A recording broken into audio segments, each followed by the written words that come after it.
This book is called Storm Warners.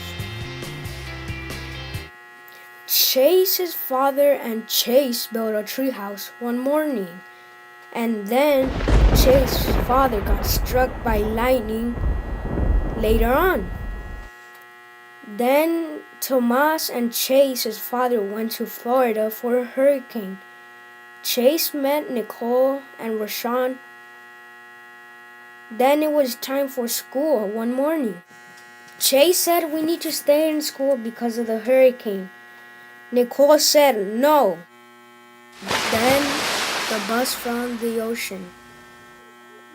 They found Mama Rossi crying in the basement because her monkey died. Then the whole house was wrecked and everything went silent. Then in a sudden instant, the eye of the storm was instantly starting. The end.